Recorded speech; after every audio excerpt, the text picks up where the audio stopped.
Assalamualaikum warahmatullahi wabarakatuh. Perkenalkan, nama saya Fadlun Fauzi SUM MSC.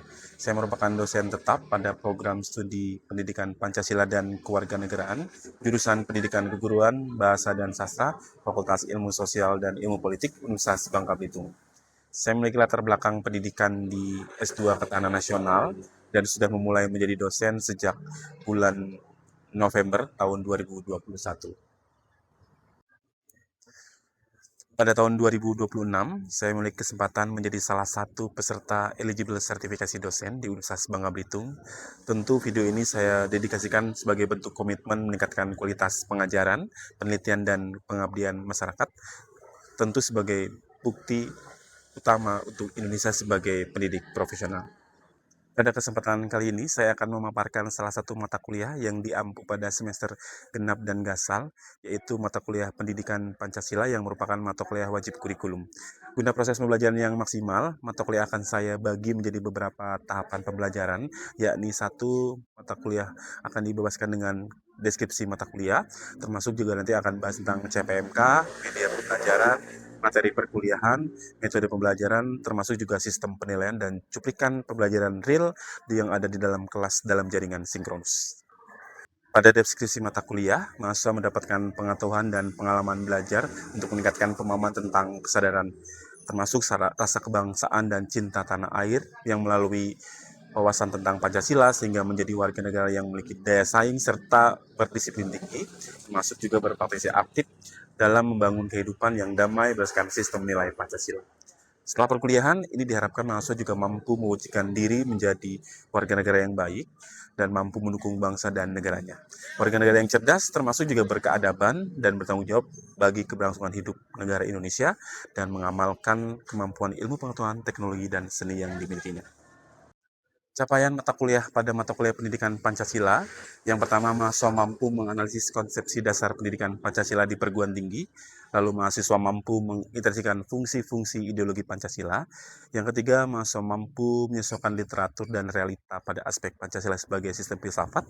Yang keempat, mahasiswa mampu menghasilkan karya pembelajaran pendidikan Pancasila pada aspek etika. Dan yang kelima, mahasiswa mampu menghasilkan karya pembelajaran pendidikan Pancasila pada aspek dasar pengembangan ilmu. Untuk media pembelajaran pendidikan Pancasila, kami menggunakan dua aspek, yaitu perangkat keras dan juga perangkat lunak. Untuk perangkat keras sendiri, kami menggunakan laptop, proyektor, dan alat bantu lainnya yang berpusat pada mata kuliah akan dalam jaringan atau sinkronus. Dan untuk perangkat lunak, kami menggunakan beberapa aplikasi, salah satunya Siakat dan juga Edlink, dan juga aplikasi yang mendukung dalam penilaian asesmen kuis. Materi perkuliahan pendidikan Pancasila itu dibuat dalam skema 1 sampai pertemuan ke-16, di mana mahasiswa akan menerima sekitar 14 materi perkuliahan. Yang pertama, pendidikan Pancasila di perguruan tinggi. Yang kedua, Pancasila dalam kajian sejarah perjuangan bangsa Indonesia. Yang ketiga, akan membahas tentang ideologi-ideologi dunia dan eksistensi ideologi Pancasila. Yang keempat, tentang dasar negara Indonesia. Yang kelima, sistem ketatanegaraan Indonesia. Yang keenam, tentang Pancasila sebagai sumber hukum negara. Yang ketujuh, Pancasila sebagai sistem ekonomi, politik, dan sosial budaya. Lalu yang kedelapan, keberagaman agama. Yang kesembilan, manajemen pendidikan karakter. 10, empati sosial dan kesehatan mental. Lalu ke-11 ada generasi anti korupsi. 12, pencegahan dan penanganan kekerasan. 13 tentang pendidikan ekologi. Dan yang ke-11 tentang disrupsi digital dan gap generation.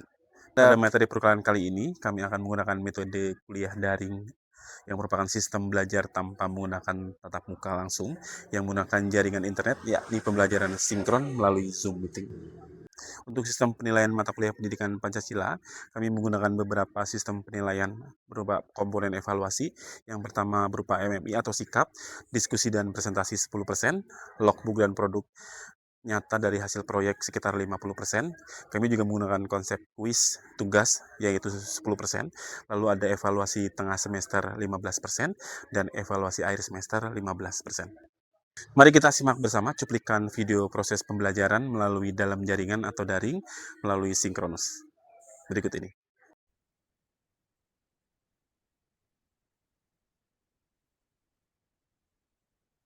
Bismillahirrahmanirrahim. Assalamualaikum warahmatullahi wabarakatuh. Waalaikumsalam Waalaikumsalam warahmatullahi warahmatullahi wabarakatuh. wabarakatuh. Baik, terima kasih buat teman-teman. Selamat siang semuanya. Siang, Siang, Pak. Pak. Sehat ya Siang, semuanya Pak. ya. Sehingga Sehat, Pak. Alhamdulillah sehat. Alhamdulillah kita udah masuk ke pertemuan kelima. Hari ini kita akan bahas tentang sistem ketatanegaraan Indonesia, di mana ini bagian jadi salah satu materi dari pendidikan Pancasila yang memang diajarkan di tahap awal untuk teman-teman di semester 1 dan 2. Kebetulan di program studi agroteknologi sendiri, kita belajar di pertemuan ke genap, pertemuan semester genap, sorry, sehingga teman-teman nanti bisa penyesuaian kayak gitu. Hari ini kita akan bahas tentang sistem ketatanegaraan, tapi sebelum itu saya mulai dengan sebuah quote seperti biasa. Aku yang dibuat jatuh hati, orang lain yang ditakdirkan untuk memiliki gitu. Ada mungkin yang pernah ngerasa kayak gini ya? Nathan sih kayaknya ya, Nathan ya, yang paling Ya Pak. yang paling sering eh, dapat. Ini quote-nya memang bukan disiapkan untuk seseorang, cuman saya tahu pasti teman-teman pernah ngerasa. Atau mungkin Intan enggak ya Intan ya? Aman ya kalau Intan ya. Bismillah mudah-mudahan enggak seperti itu. Jadi kita akan sedikit mengupas tentang materi pertemuan kelima ini, di mana memang dari tujuan pembelajarannya sendiri, teman-teman nanti diharapkan mampu menganalisis sistem tata negara di Indonesia. Jadi kita akan belajar mulai dari sistem yang sudah ada dan juga sebelum reformasi. Jadi nanti teman-teman bakal dihadapkan dengan sebuah eh, dua gambaran dari sebelum reformasi dan setelah reformasi. Dari deskripsi mata kuliah sendiri, memang diharapkan mata kuliah ini bukan cuma teman-teman mampu menganalisis sistem ketatanegaraan yang dirancang, tapi juga dibekali untuk pemahaman mendalam mengenai struktur, prinsip, dan dinamika penyelenggaraan negara. Fokus utamanya memang bukan sekedar hanya menghafal pasal, tapi juga teman-teman memahami secara kerja, hubungan antar lembaga, serta penerapan hukum tata negara dalam kehidupan berbangsa dan bernegara kayak gitu. Jadi nanti nggak hanya teori gitu. Kita akan mulai dari sebuah pertanyaan kritis tentang satu topik sistem ketenagaan di Indonesia. Menurut teman-teman sendiri nih, kira-kira jika terjadi konflik antara keputusan presiden dengan Mahkamah Konstitusi, menurut teman-teman siapa yang memiliki otoritas tertinggi dalam sistem ketatanegaraan di Indonesia? Ada yang mau jawab? Kira-kira ketika terjadi konflik keputusan presiden dengan Mahkamah Konstitusi, menurut teman-teman siapa yang memiliki otoritas tertinggi dalam sistem ketatanegaraan di Indonesia yang menangani kasus ini? Ayo, ada yang punya gambaran nggak? Nggak apa-apa, jawab aja yang teman-teman tahu. Boleh, silakan. DPR kah? MPR kah? MA kah? Gitu. Izin, Pak. Iya, apa Wan? Kira-kira Kalau menurut saya itu MPR, Pak. MPR. Oke, siap. Ya, karena dalam sistem hierarki MPR itu kan kalau nggak salah saya pernah sempat baca ya, di bawah dari undang-undang apa ya, Undang-Undang 1945. Nah, di situ saya pernah lihat sistem dari struktur hierarkinya sendiri bahwa MPR juga memiliki otoritas juga, Pak, di situ. Oke, baik. Kita hold dulu ya. Kita lanjut ke pertanyaan kedua. Bagaimana seharusnya DPR bersikap jika Presiden mengeluarkan Perpu yang dianggap merugikan rakyat? Ya, siapa yang mau jawab? Kira-kira DPR harus ngapain nih kalau Presiden ngeluarin Perpu yang dianggap ini merugikan rakyat gitu loh? Ada yang bisa jawab? Kira-kira apa? Apakah Izin, akan? Pak. Iya, Sebenarnya silakan. DPR itu harus menguji terlebih dahulu terkait membahas dan mengambil keputusan tegas untuk menerima atau menolak peraturan tersebut. Oke, terima kasih Ayah atas jawabannya. Sama- Kita hold dulu, kita lanjut ke pertanyaan ketiga. Dalam kasus korupsi besar yang melibatkan pejabat tinggi negara, kayak kasus kemarin tahu kan, mungkin yang lagi ramai di salah satu lembaga negara. Apakah Komisi Pemberantasan Korupsi atau KPK masih dianggap bagian dari sistem ketatanegaraan yang efektif dalam penyelesaiannya? Kayak gitu. Kira-kira seperti apa? Kita case dari kasus kemarin aja yang Jampidus tuh. Jampitsus, sorry. Kira-kira apakah masih efektif mereka nge-tackle prosesnya? Punya andil besar kah? Gimana teman-teman? Ada yang bisa jawab? Masih efektif atau enggak? KPK, boleh? Siapa yang berkenan menjawab dari teman-teman? Boleh raise hand izin, atau langsung aja silakan. izin Pak menjawab, menurut saya KPK masih efektif dalam pemberantasan korupsi. Oke, terima kasih Intan Luna atas jawabannya. Yes, termasuk yang masih punya keterlibatan penuh dalam proses pemberantasan korupsi di Indonesia. Termasuk juga beberapa lembaga negara yang kemarin sempat ke notis ya teman-teman ya. Kayak yang paling ramai salah satunya kemarin kasus soal Jaksa Agung di salah satu lembaga negara. Kita mulai dari prinsip utama sendiri dalam sistem ketatanegaraan. Ada 4 prinsip utama dalam proses penyelenggaraan negara, termasuk dalam sistem ketatanegaraan. Dalam aturan utamanya adalah kedaulatan negara menjadi pemegang terutama utamanya itu rakyat sebagai penguasa atau pemegang kekuasaan tertinggi, termasuk juga proses check and balance antara pemerintah dengan masyarakat tuh saling mengawasi, terutama di sini saling mengawasi antar lembaga negara.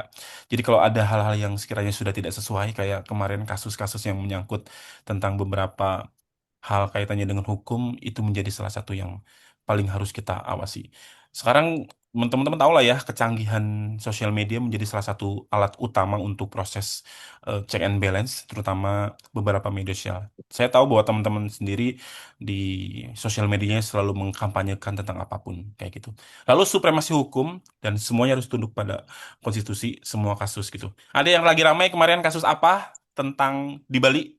Ayo, yang di Bali. Ada yang tahu? Kasus satu Pengeroyokan, Pak. pengeroyokan terhadap salah seorang terduga Maling ayam. maling ayam. Um, Ramai ya. Nah, ini juga Iya, salah satu iya, yang Pak. menjadi poin penting teman-teman ya, bahwa kita kita harus sadar betul bahwa supremasi hukum itu tertinggi harus kita junjung sehingga semuanya harus tunduk pada konstitusi. Dan yang terakhir tentang demokrasi Pancasila dalam konteks organisasi. Saya pengen tahu di organisasi teman-teman sendiri ketika melakukan proses pemilihan eh, ketua himpunan itu melalui mekanisme musyawarah dan mufakat atau pemilihan langsung.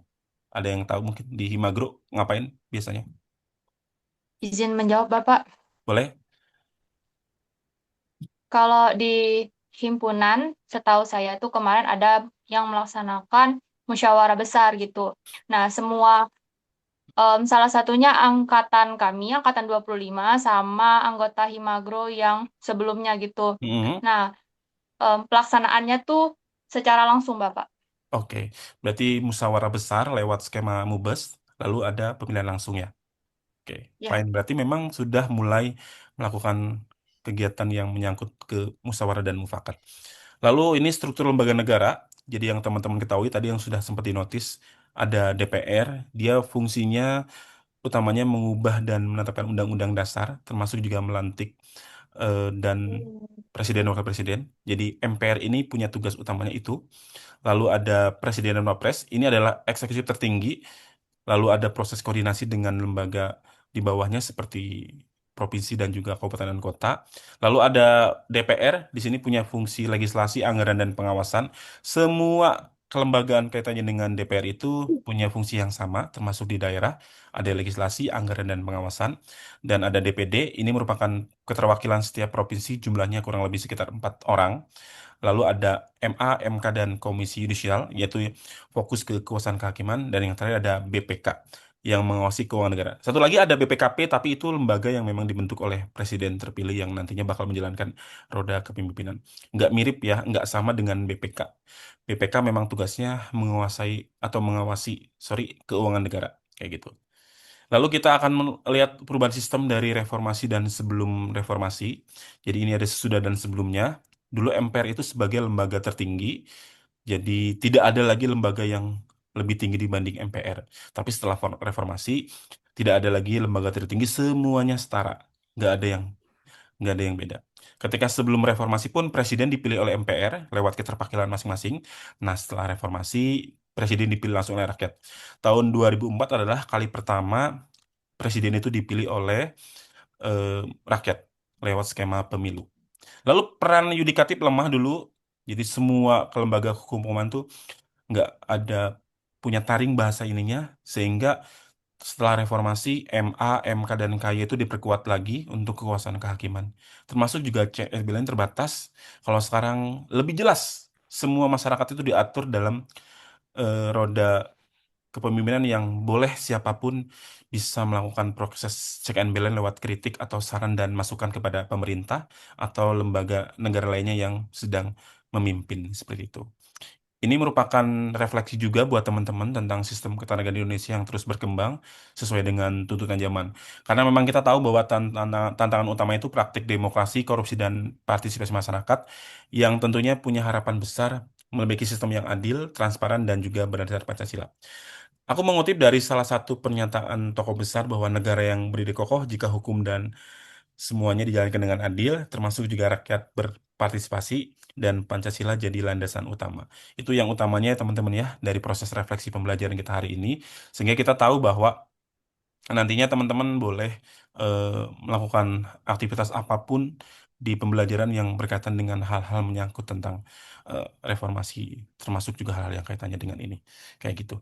Jadi teman-teman clear untuk hal-hal yang berkaitan ini. Saya akan menjelaskan sedikit tentang proyek akhir, yaitu proyek pembelajaran berbasis proyek atau PJBL atau TBP, yang merupakan model pembelajaran yang menerapkan sistem pada inti proses belajar di mana mahasiswa ditantang untuk merancang, mengembangkan, serta menyelesaikan sebuah produk atau solusi nyata dalam jangka waktu tertentu. Ini proyeknya nanti bakal ke TK dan juga ke SD. Teman-teman akan fokus merancang atau memperoleh keterampilan umum dan keterampilan khusus yang kaitannya dengan attitude dan juga yang sudah ditetapkan dalam kurikulum outcome-based education, kayak gitu. Ini yang nantinya bakal kita jalankan, dan ini akan mendukung capaian mahasiswa dengan mata kuliah ini berupa mahasiswa mampu menghasilkan karya pembelajaran pendidikan Pancasila dalam aspek dasar pengembangan ilmu atau P5 kayak gitu. Jadi ini proyeknya nanti proyek bareng-bareng dengan teman-teman. Jadi silakan teman-teman lakukan aktivitas ini, dan ini akan dimulai dari pertemuan ke-6 di minggu depan. Untuk bobot penilaian sendiri ada 50% dari total penilaian. Ini cukup besar. Jadi teman-teman harus benar-benar penguatan ya dengan teman-teman di kelompok masing-masing. Dan proyek ini dikerjakan secara berkelompok maksimal 12 orang yang nantinya akan dipimpin oleh ketua tim.